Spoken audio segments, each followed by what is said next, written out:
नमस्कार, हमें है आपकी सेहत का ख्याल। हेल्थ प्लस की संग में आपका स्वागत है। मैं हूं रजनीश कौर। नशे की समस्या से जूझ रहे व्यक्तियों को अपना जीवन संवारने में मदद करना और उन्हें एक खुशहाल और स्वस्थ जीवन जीने के लिए प्रेरित करना। जी हाँ, ये परिचय है नशा मुक्ति केंद्र का।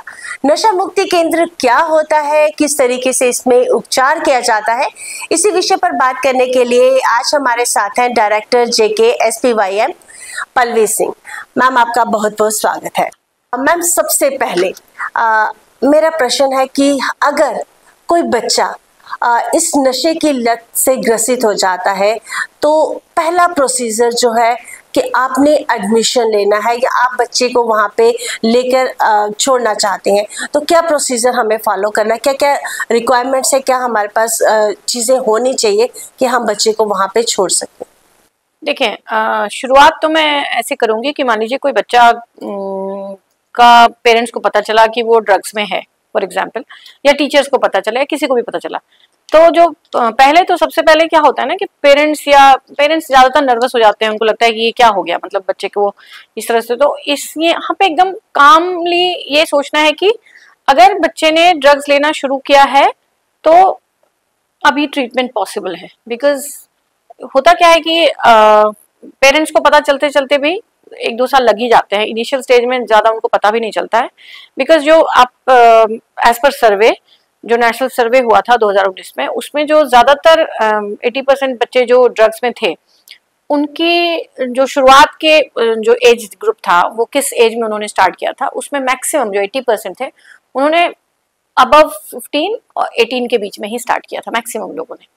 तो उसमें क्या है कि ये एज ग्रुप ऐसा है जिसमें नए एक्सपेरिमेंट्स करने की एज है। ये पीयर प्रेशर, नए नए दोस्त बनते हैं, बहुत सारा कुछ नए परिवर्तन आते हैं बच्चों में। तो उस वक्त ये बहुत लाजमी है, बहुत वल्नरेबल एज है when it comes to drugs. तो यहाँ पे पेरेंट्स को ये समझना होगा कि नहीं, अगर इसमें मतलब एक तो थोड़ा सा बच्चों के साथ इन्वॉल्व रहें, मैं तो ये कहूँगी। दूसरी बात, फिर भी अगर सब कुछ प्रिकॉशन लेने के बावजूद अगर बच्चा ड्रग्स में जा रहा है तो इतना बहुत सारे पेरेंट्स बहुत ज्यादा परेशान हो जाते हैं। ठीक है, आई एग्री कि परेशानी की बात तो ये है, लेकिन इतना ऐसा भी नहीं है कि बिल्कुल कुछ नहीं हो सकता। अब डेफिनेटली हो सकता है, ट्रीटमेंट्स आर अवेलेबल।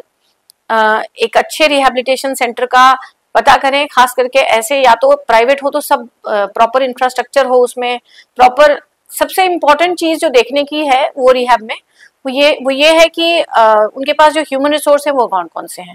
डॉक्टर का रोल तो है डेफिनेटली डिटॉक्सिफिकेशन में।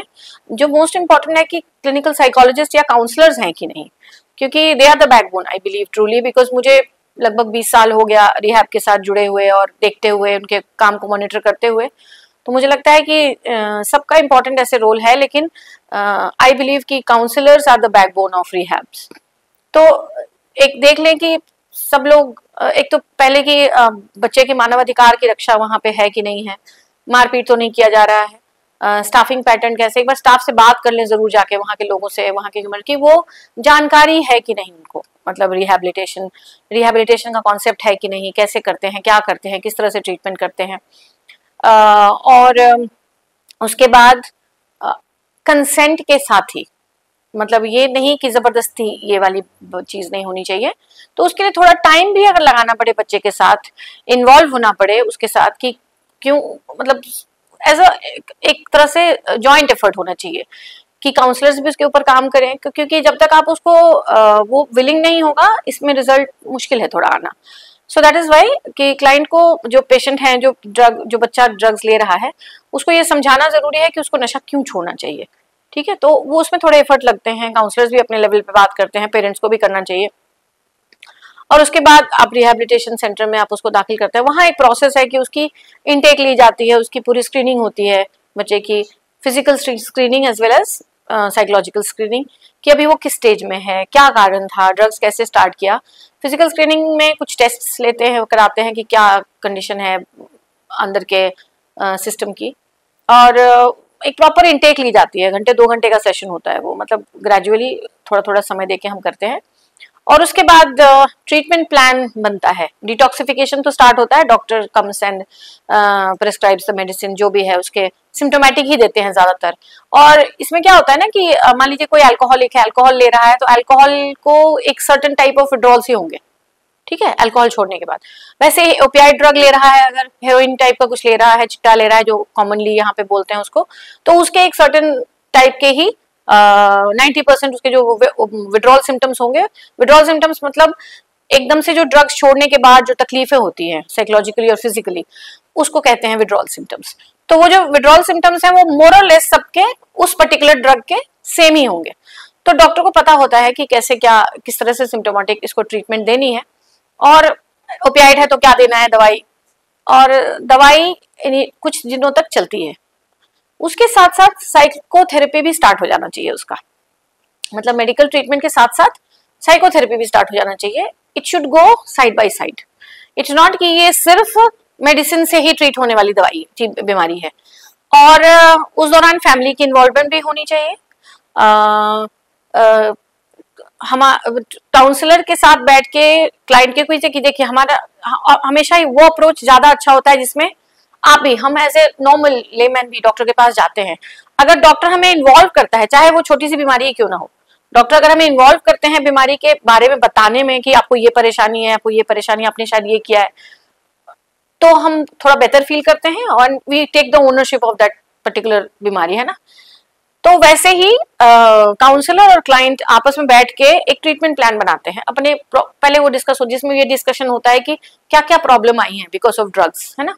तो डिफरेंट लाइफ के एस्पेक्ट्स के ऊपर डिस्कशन होता है जिसमें डिफरेंट प्रॉब्लम हो सकता है रिलेशनशिप खराब हुआ है, हो सकता है कैरियर में कुछ दिक्कत आई है, एजुकेशन वाइज हो सकता है, हॉबीज कुछ बिगड़ गए हैं, बहुत सारी चीजें की प्रॉब्लम हो सकती है। और ग्रेजुअली फिर जितने समय तक वो रिहैब में रहेगा, ग्रेजुअली फिर उन प्रॉब्लम्स के ऊपर, उन दिक्कतों के ऊपर उसमें काम करना है मिलजुल के।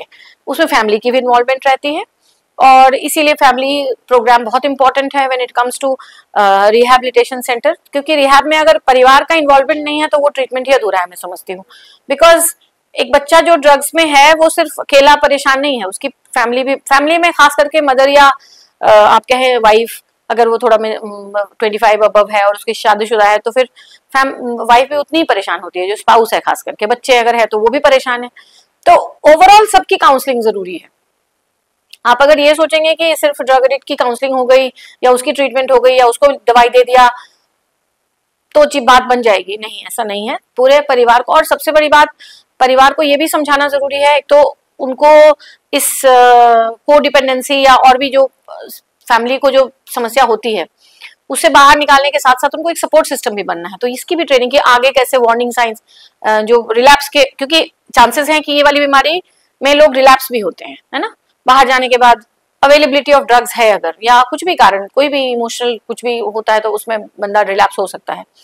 तो उस केस में क्या होता है कि फैमिली को थोड़ा सा इस चीज की भी ट्रेनिंग होनी चाहिए कि वो कैसे आइडेंटिफाई करे कि बच्चा रिलैप्स की तरफ, उसमें कुछ व्यवहार परिवर्तन पहले ही शुरू होने देते हैं, तब जाके वो रिलैप्स होगा। जैसे कि खाना छोड़ देगा टाइम पे, जैसे कि एक्सरसाइज अगर करने को बोला गया था तो 2-3 महीने उसने की, उसके बाद अब वो धीरे धीरे ढीला पड़ रहा है, रात को देर तक जाग रहा है। तो ये चीजें वार्निंग साइंस है। यहाँ पे पेरेंट्स को थोड़ा मतलब सतर्क हो जाना चाहिए कि चीजें बिगड़ रही हैं। Maybe they should get in touch with the counsellor, और काउंसलर के साथ बात करके फिर से एक काउंसलिंग सिटिंग हो जाए, 1-2, या जिसकी भी वो बात सुनता है, जिसके साथ भी वो टच में है इससे रिलेटेड। तो इस तरह से हम लोग करते हैं। मैम, जैसे कि अभी आपने बात की कि 15 to 18 ईयर के जो बच्चे हैं, क्या इनके लिए मैं जानना चाहती हूँ कि कोई अलग से सेंटर है, क्योंकि ये जो एज है ये टीन एज है, और हम जैसे अगर कोई क्राइम करता है तो that comes under the juvenile delinquent. तो इन बच्चों के लिए है, स्पेशली अगर वुमेन्स, क्योंकि आज के टाइम पे लड़कियां भी बहुत ज़्यादा इन्वॉल्व हैं, उनके लिए अलग से कोई सेंटर है या कॉमनली ही, या कोई ऐसी स्कीम या प्रोविजन है गवर्नमेंट की तरफ से? देखिए, बच्चों का जहां तक है, अभी जम्मू कश्मीर के अंदर बच्चों के लिए जुवेनाइल डी एडिक्शन सेंटर तो नहीं है। इस पे वुमेन एंड चाइल्ड मिनिस्ट्री में, I think ministry of social justice ने प्रपोजल कुछ भेजा है, जल्दी ही हमें शायद ये गुड न्यूज मिलेगा कि लेडीज के लिए अलग से और बच्चों के लिए खास करके एक रिहैबिलिटेशन सेंटर देश भर में खुलने के चांसेस हैं। अभी तक जो लेडीज के लिए, फीमेल्स के लिए अगर वो मेजर हैं, मतलब माइनर नहीं, मैं बच्चों के लिए नहीं बोलूंगी, वो किसी भी रिहैबिलिटेशन सेंटर, खास करके जो गवर्नमेंट सपोर्टेड है, जैसे आप इंटीग्रेटेड रिहैबिलिटेशन सेंटर, जैसे हमारा भी चलता था इरका पुरखू में, तो इस तरह के सेंटर में जो गवर्नमेंट, जहाँ पे मिनिस्ट्री ऑफ सोशल जस्टिस उसके देख रेख में ये चलता है, और हमारे स्टाफ ट्रेंड होते थे, मतलब उनकी साल में नेशनल इंटरनेशनली मिनिस्ट्री से भी ट्रेनिंग, एम्स से ट्रेनिंग, बहुत सारी जगहों से ट्रेनिंग उनकी होती है। प्लस हम लोग खुद, हमारी ऑर्गेनाइजेशन खुद भी state level coordinating agency which is like state level training and resource centre भी है when it comes to drug de-addiction. तो हम लोग खुद भी बहुत अच्छी ट्रेनिंग उनकी देते रहते थे। तो यही है कि लेडीज तो always can go to this centres. अभी जम्मू में नहीं है, एक था वो बंद हो गया, सांबा में होपफुली जल्दी ही खुलेगा। मगर जहाँ कहीं भी गवर्नमेंट सपोर्टेड सेंटर है या प्राइवेट में अच्छे सेंटर्स हैं जहाँ पे आपको प्रॉपर बिल्डिंग इंफ्रास्ट्रक्चर के साथ साथ ह्यूमन रिसोर्स, जो मैंने पहले बताया आपको कि वो सारे लोग होने चाहिए। जैसे फॉर एग्जांपल एक बेसिक रिक्वायरमेंट, फॉर एग्जांपल अगर स्कूल है तो उसमें टीचर नहीं है तो फिर स्कूल कैसे चलेगा। वैसे ही रिहैबिलिटेशन सेंटर में अगर काउंसलर्स नहीं है तो कोई मतलब नहीं है। और काउंसलर की क्वालिफिकेशन कितनी है, एक बार इंटरव्यू, मुझे लगता है कि पेरेंट्स को एक बार जाके इंटरव्यू कर लेना चाहिए काउंसलर्स का, कि may be they do they, हाँ दे आर केपेबल फॉर, या ऐसा तो नहीं कि मतलब बैठ गए मगर आता नहीं है कुछ। तो ये सारी चीजें होनी चाहिए। और females can definitely join district de addiction centre और इंटीग्रेटेड रिहैबिलिटेशन सेंटर्स, इस तरह के सेंटर्स को में जाके उनका ट्रीटमेंट हो सकता है। अब मैम जैसे ये नशा मुक्ति केंद्र की बात करें तो इसमें मैक्सिमम टाइम लिमिट क्या होती है और किस तरीके की चिकित्सा या परामर्श किस तरीके से हम देते हैं? कोई टाइम बॉन्ड है कि इतने ड्यूरेशन के अंदर आपका बच्चा रिकवर कर सकता है, और किस किस तरीके की मेडिसिन हम यूज करते हैं ताकि वो जल्दी से जल्दी रिकवर कर सके? देखिए, ऐसा टाइम लिमिट तो नहीं है, बट अब ये भी नहीं हमें करना है कि उसको पूरी जिंदगी रिहैब में ही रखेंगे। मिनिमम जो मंत्रालय सपोर्टेड जो रिहैब है वहां पे महीना कम से कम उनको रहना चाहिए, 1 महीना तो रखते ही रखते हैं।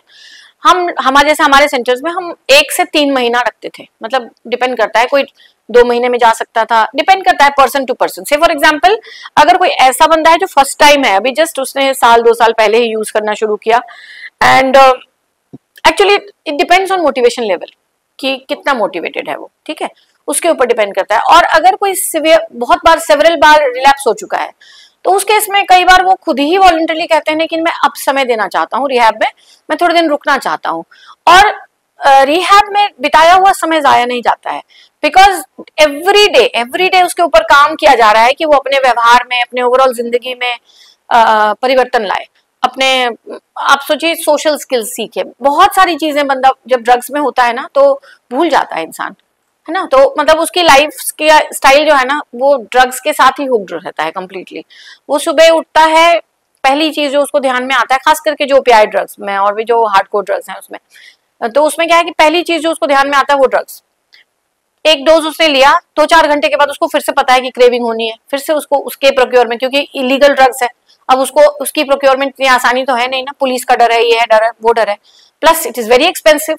कौन पेरेंट्स देंगे कि जाओ जी ड्रग्स करो, तो पैसे का इंतजाम करना है, बहुत सारे। इस तरह से बच्चे फिर क्रिमिनल एक्टिविटीज में भी इन्वॉल्व हो जाते हैं, चोरियां करने लग जाते हैं, बहुत सारी चीजें करने, गलत चीजें होने लगती है। तो आप समझिए कि एक बच्चे का जीवन चक्र जो है, वो डेली दिनचर्या जो है वो ड्रग्स के आसपास ही घूमता रहता है। उसके अलावा वो किसी काम का नहीं रहता, मतलब जो भी उसके अंदर हॉबीज थी सब खत्म, पूरा दिन, मतलब आप समझिए कुछ और जो रिलेशनशिप खराब हो जाते हैं उसके, जो उसके अंदर कुछ कैपेसिटी थी, जो उसके अंदर कुछ टैलेंट था, वो सब वो भूल जाता है। तो रिहैब में क्या होता है कि हम ना, जैसे हमारे रिहैब में इरका में जो पुरखू में चलता था, उसके ऊपर हम क्या करते थे कि कम्युनिटी थेरेप्यूटिक कम्युनिटी के ऊपर काम कराते थे उनसे, कि वो ना जैसे सीनियर जैसे जैसे जो होते जाते थे वो अपने जूनियर्स का ध्यान रखते थे। काउंसलर्स वगैरह तो थे ही, but they used to teach, जैसे आ गए तो रूल्स एंड रेगुलेशंस क्या हैं, कैसे अपने कमरे को साफ रखना है। Even though sweeper was there, but still they have to learn the basic life skills, कि जहां रहना है वहां साफ सफाई रखना है, अपने डिशेस धोने हैं। मतलब उनको बेसिक, हमें क्या बना था, बाहर जाके मेन स्ट्रीम में अगर उनको शामिल करना है तो हमें वो बेसिक ट्रेनिंग वहीं पे देनी शुरू करनी होगी कि वो जिम्मेवार बने, कि वो रिस्पॉन्सिबल बने। तो इस तरह से हाँ हाँ मैम सॉरी, मैं आपको, इसमें हम रिक्रिएशनल एक्टिविटीज को भी इंक्लूड कर सकते हैं, जैसे कोई गेम्स हो गया या कुछ, ये हम सब करते हैं। वहाँ हम क्रिकेट खिलाते थे, वॉलीबॉल खिलाते थे, इंडोर गेम्स खिलाते थे, टीवी था, सब कुछ था।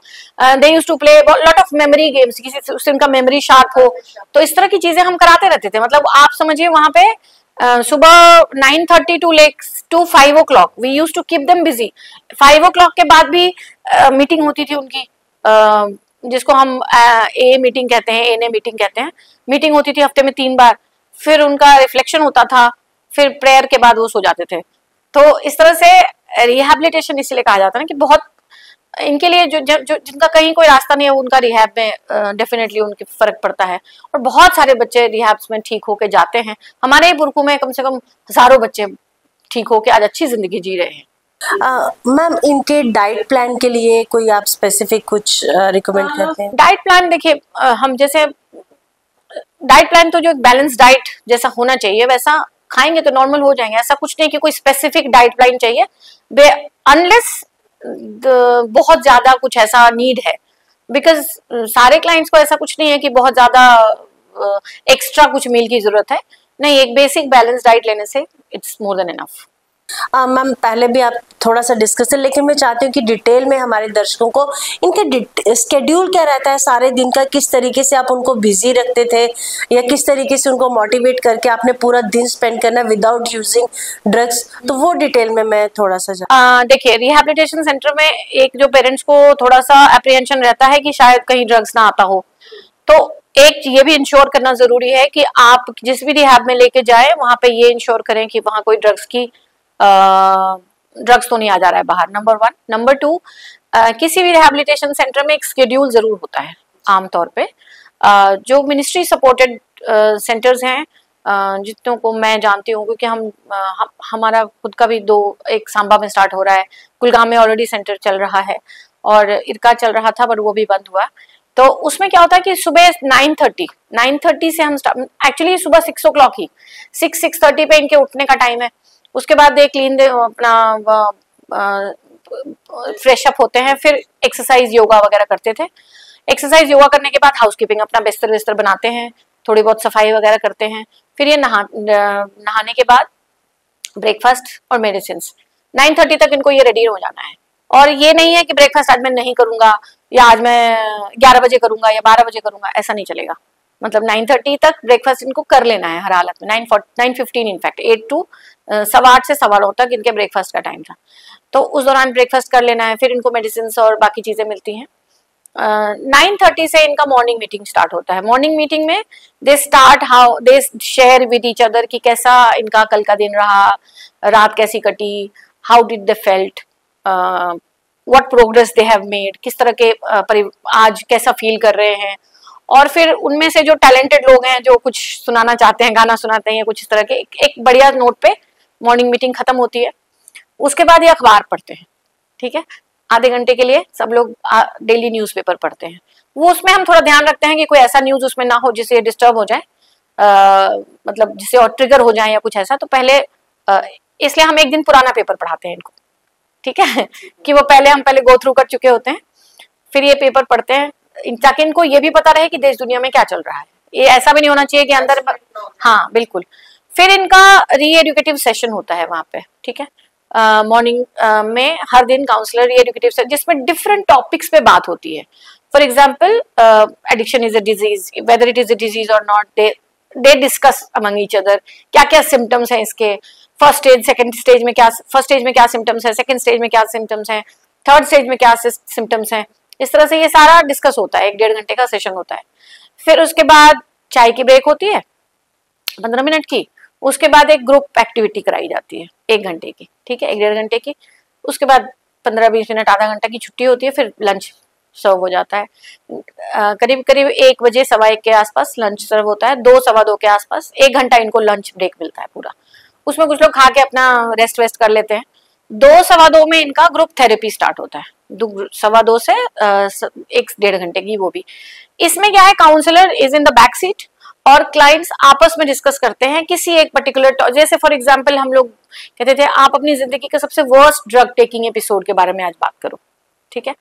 तो they use to discuss. For example अब कोई कोई तो इतना मतलब ऐसी ऐसी स्टोरी सुना देते थे कि रो भी पड़ते थे कि ऐसा मुझसे हुआ है, कि ये मेरी जिंदगी का सबसे बुरा एपिसोड था जब मैं नशा करता था। तो ऐसा कराने का फायदा क्या है कि उसका कथारसिस होता है।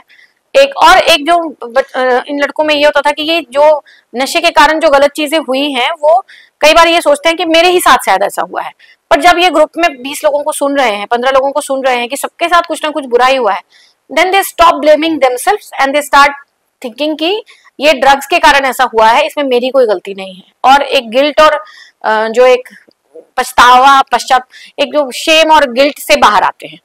तो ये थेरेपी उसके लिए है, बहुत सारी चीजों में हेल्प करता है। ये बोलना सीखते हैं, कम्युनिकेशन स्किल, बिकॉज इनको एक बैठ के आराम से बात करने की, एक लो पिच में बात करने की आदत खत्म हो जाती है, तो वो सारा कुछ सीखते हैं।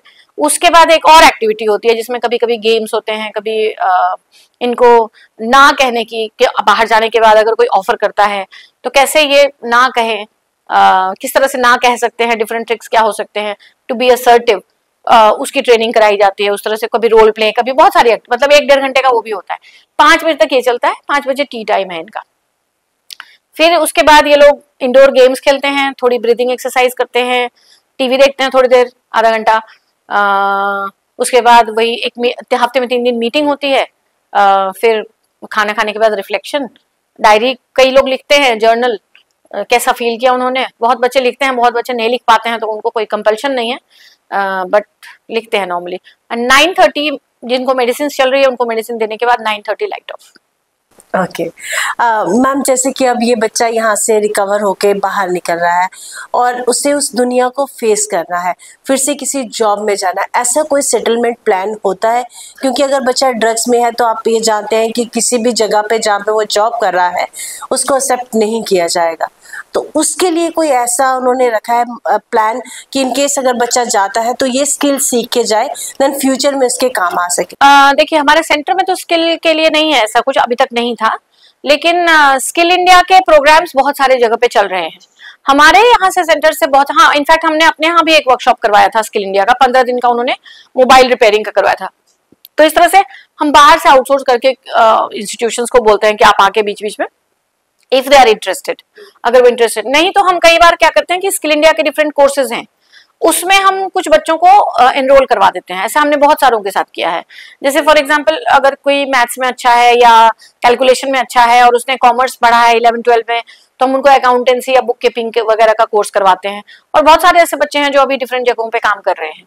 एंड गेनफुली रिकवर रहने के लिए ये बहुत इंपॉर्टेंट है कि वो कहीं गेनफुली एम्प्लॉयड रहे, ठीक है, तो वो बिजी रहना, तो मेन स्ट्रीम में तभी आ पाएंगे। तो ये बहुत अच्छा इनिशिएटिव है गवर्नमेंट ऑफ इंडिया का भी, कि ये जो स्किल, छोटे छोटे स्किल्स की जो ट्रेनिंग हो रही है, कोर्सेज जो हो रही है ना, इसमें हमारे बहुत सारे क्लाइंट्स बेनिफिटेड हुए हैं। एंड हम आगे भी इस पे कोशिश करते रहे। और मुझे लगता है कि रिहैबिलिटेशन सेंटर के अंदर ही अगर ये स्किल इंडिया का कोर्स हो जाए तो that will be more beneficial for all the students.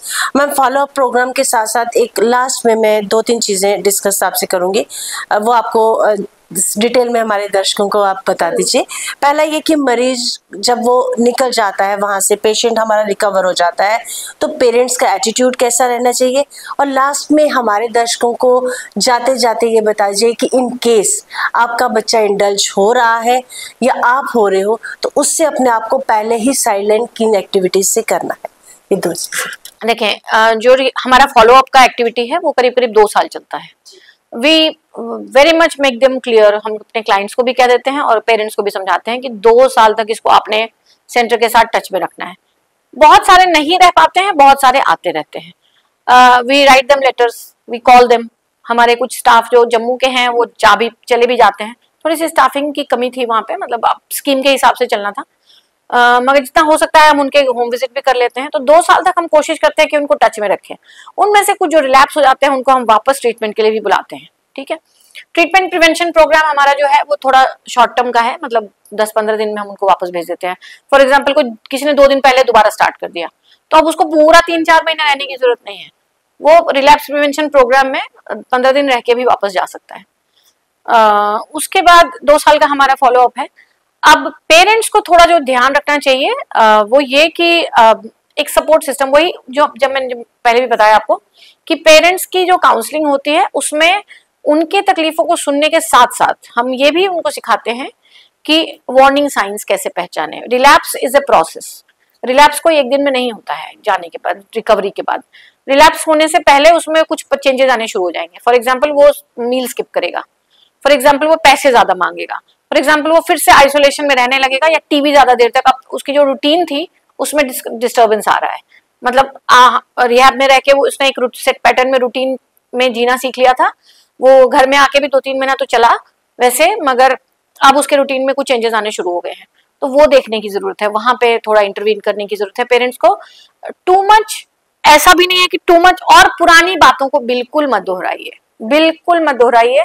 जो उससे गलतियां नशे के दौरान हुई हैं वो हुई हैं, हो चुकी है, वो उसमें उसकी शायद कोई गलती नहीं थी उसमें, बिकॉज ऑफ कि वो इंटॉक्सिकेटेड कंडीशन में था या वो डिपेंडेंट हो चुका था, उसका दिल दिमाग मस्तिष्क सब डिपेंडेंट हो चुका था ड्रग्स के ऊपर, इसलिए वो ऐसी कंपल्सिव बिहेवियर के कारण, वो कंपल्शन के कारण वो इस तरह से हरकतें उसने की होगी जो शायद आप उसके लिए हर्ट हुए होंगे। But please don't repeat this, बिल्कुल नहीं करनी है वो सारी चीजें। And be supportive as much as you can. Supportive होने का मतलब ये बिल्कुल नहीं होता है कि आप उसको खुला पैसा देना शुरू कर दीजिए, आप उस पे उसके लिए सपोर्टिव अब मत रहिए, आप बिल्कुल वैसे ही छोड़ दीजिए सब कुछ, बिकॉज टू मच पैसे का अवेलेबिलिटी भी कई बार नहीं समझ में आता उनको कि हम कहाँ खर्च करें इसको। तो और दूसरी चीज, अगर कोई मेरे ख्याल से लास्ट क्वेश्चन यही था कि कैसे पहचानेंगे, अगर कोई। नहीं मैम, लास्ट ये था कि आप लास्ट चाहते चाहते हमारे दर्शकों को कोई सुझाव दे दीजिए। सुझाव यही कि it's better, prevention is better than cure. तो हमेशा ये है कि पहले से ही ध्यान रखें बच्चों का। जैसे ही 10-11 साल के बच्चे होते हैं उसके बाद उनके साथ इन्वॉल्वमेंट आपकी बढ़ जानी चाहिए, बचपन से ही बढ़ जानी चाहिए, लेकिन बड़ी रहनी चाहिए। लेकिन उसके बाद तो जरूर जब वो टीनेज में जाते हैं उसके बाद ये चेक रखना कि उसकी दोस्ती किन बच्चों के साथ है। उन बच्चों को कभी कभी बुलाइए अपने घर पे, जस्ट टू चेक कि ये किसके साथ उठता बैठता है, ठीक है। नंबर 2, पैसे की थोड़ी सी रिस्ट्रिक्शन रखिए, और अगर देते हैं तो प्लीज चेक कि कहाँ खर्च किया। एटलीस्ट 1 मील एक साथ कीजिए, एटलीस्ट 1 मील, सिर्फ खाना ही नहीं है, हाँ, कि कम से कम, और उस दौरान डिस्कशन कीजिए कि क्या हुआ, कैसा रहा दिन, कैसी चल रही है पढ़ाई, दोस्त कैसे हैं। और अब क्योंकि समय बदल चुका है, हो सकता है आपने जो बचपन जिया होगा, जो आपने समय जिया होगा, वो अब नहीं है समय, तो अपने हिसाब से जज मत कीजिए उसको, मतलब टू मच की ये क्या है। अगर वो मान लीजिए 15 साल की उम्र में गर्लफ्रेंड है, ये क्या हो गया, मतलब होता है ना, बहुत सारे लोग बर्दाश्त नहीं कर पाते हैं, ये कोई उम्र है, पढ़ने लिखने की उम्र है।